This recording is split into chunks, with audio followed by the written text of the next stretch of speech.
Good morning. Thank you for coming to Homemade Toys for Toddlers or for Tots. Any child who is interested in this is welcome to do these. But today I'm going to talk about some of the easy, fun things you can do with drinking straws. Now, I went to the dollar store and picked these up, and there's all kinds of them in there.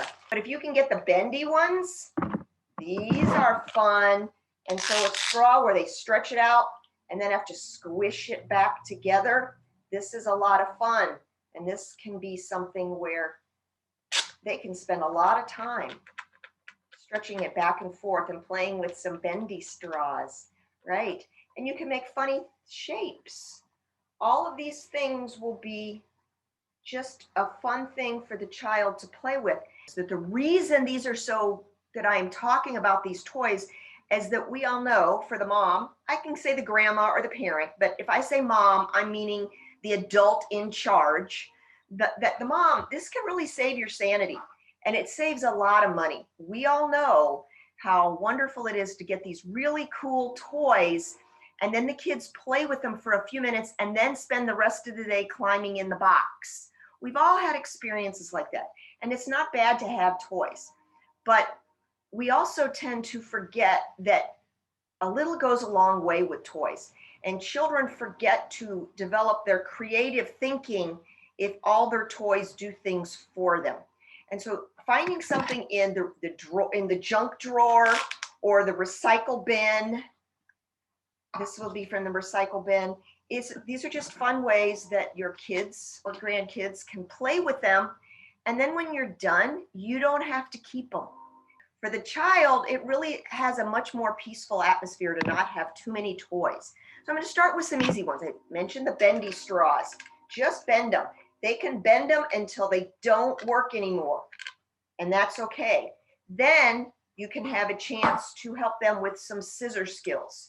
I just happen to have some sharp ones, but if you've got little ones, they work. Anything that works, and it can help them to cut. This is a really good one. Hold it over here because it's nice and firm. Nice and firm. Sometimes it's really hard for little kids to learn how to cut because the paper moves all over the place. So a straw, they can hold it firmly in one hand, and then they only have to think how to use the other hand. Open, shut, open, shut. So they can stick it open, shut, and the thing will go flying off. They could spend hours just cutting tiny little pieces of a straw. And if you imagine getting a package of 80 straws, and even if your child plays with the entire bag, it costs you $1, and it will keep them active for a very long time. So as long as they want to chop it into little pieces and you don't mind getting down on your hands and knees and cleaning them up, that's a really good skill that helps with their hands. Another one that they can do is to just spread them out on the table and have them sort them by colors. Now it's helpful, the younger the child, the more concrete they think, right? So it would be helpful to have some cups or bowls or plates or boxes that you can say, put all the pink ones in this box. And let's put all the yellow ones in this box. And if you want, you don't have to. If you happen to have cups, plastic cups that are the same color, yeah, like match the yellow ones to the yellow cup and the orange ones to the orange cup, that would be really good. It would, if you don't have all the colors, it would probably be better to just use all one color or all white so that it's not confusing. What is it that I'm supposed to do? So, or just lay them down.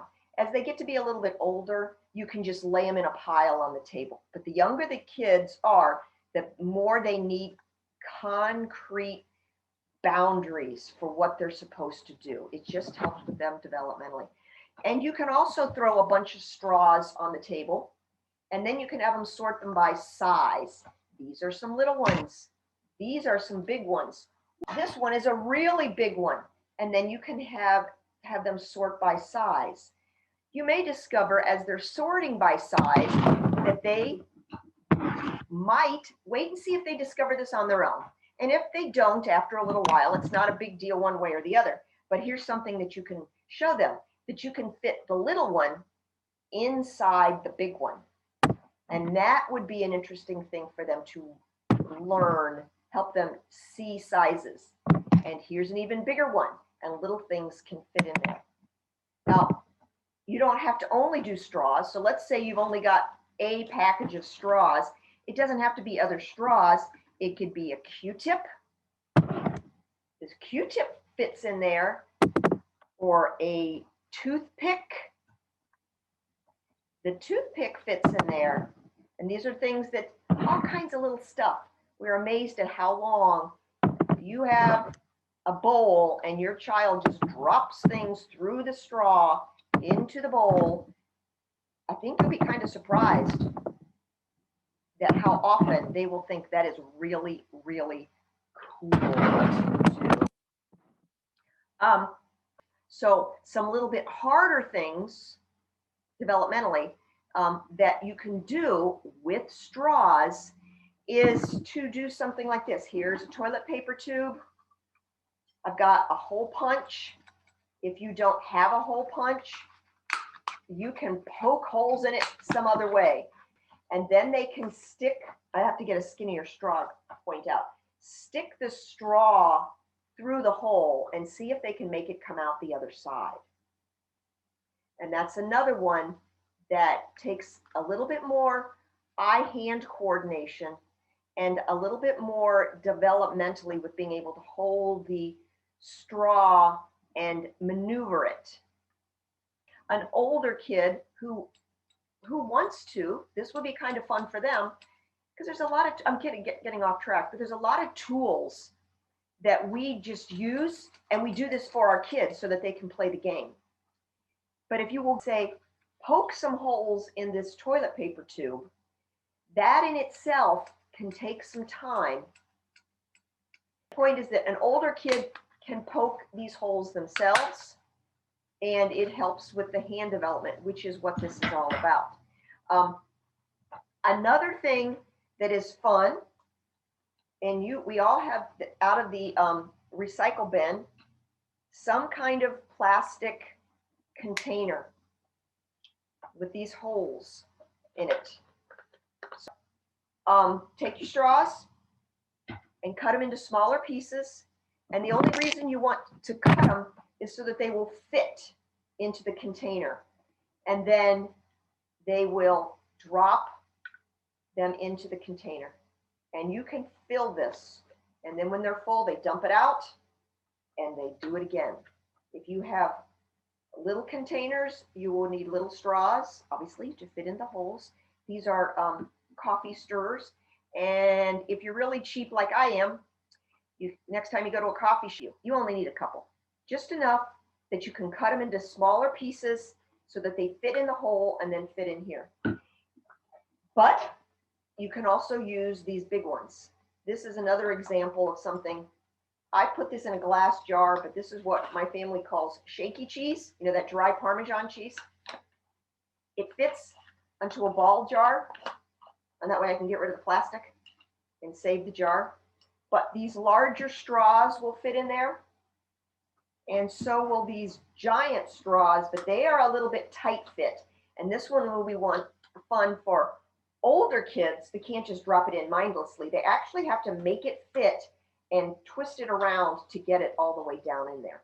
And that is one for a little bit older kids. This for a little one might be really frustrating because I can't get it in. I can't get it in.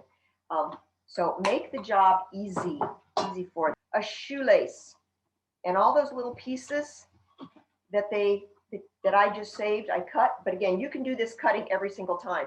And you've seen beading. So now you've just created this bead.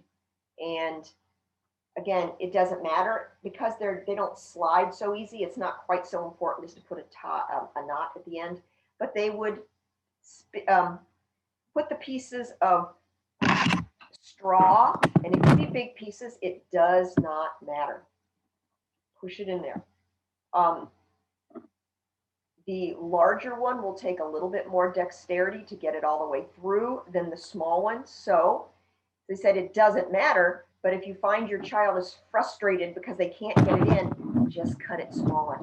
The smaller it goes, the easier their little fingers will be at putting it on there. If you do not have a shoelace and you don't want to take your shoe apart to find one, yarn works just fine. But this one will be one that you'll have to prepare it ahead of time by putting some glue on it and, you know, squishing the end together on a glue so it dries. We've all tried it with tape, and that works when it works, but sometimes it sticks. But glue will work a little bit better on a piece of yarn. And really anything, they can stick it in anything with holes. So here's some things out of the kitchen drawer. And if you have skinny ones, they just stick it through. This concept, I can't say, it just seems so boring to grown-ups. Yeah, sticking things in there. But the kid will keep on doing and keep on doing and keep on doing. A colander. These last few things, I said, these are the most advanced, and these will be helping your child think creatively. For the little ones, just dropping and sticking will entertain and occupy them and help them to think. But as they get older, it's time to start helping them realize that they can use their own head and that we want to encourage that. So that's the part where toys that do one thing do not encourage creative thinking. It can entertain them for a while, but it's not creative. And we really need to give them stuff and say, play, so that they can learn that their head is capable of thinking up some amazing things. And this doesn't fit. This doesn't fit. I can't make this straw fit. Oh, I need something with bigger holes. And then they can think. But also with creative thinking is to take some Play-Doh. And all you do is just stick things in it. Now I'm going to have to hold it, but you would put it on the table and then just give them some straws and stick them in.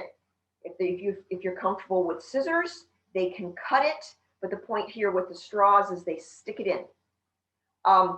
Mud is fun and mud is free. One thing that, again, older kids might discover is being able to stick one straw inside of another one.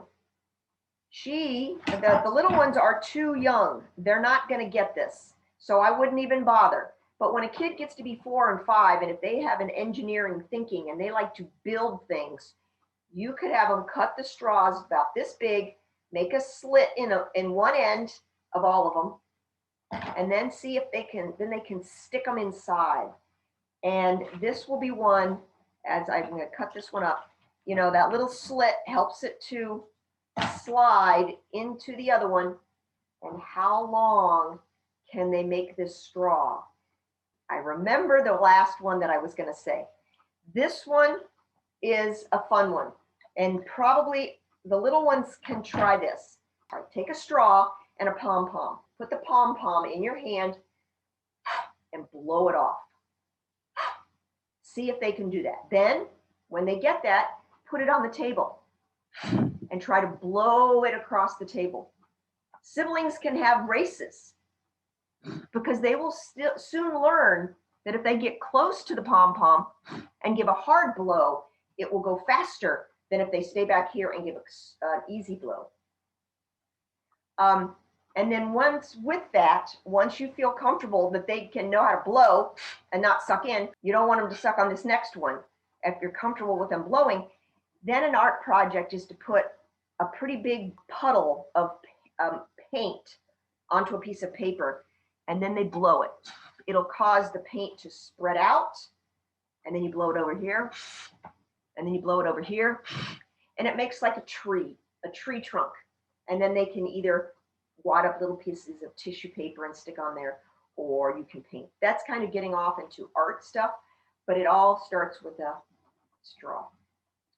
I gave you a gob of ideas, and I hope that these will keep you and your child entertained. These are great little things to do where you can keep your eye on your child, but you don't have to always be involved with your child, because it's really important for them to just do things by themselves so they learn how to entertain themselves. And this will be one of them. Thanks a bunch for coming. I will record this and put these on the YouTube channel, and feel free to watch them again. And it will be public. So if you have any friends who want to see these, pass it on. Thanks a lot for coming. Bye-bye.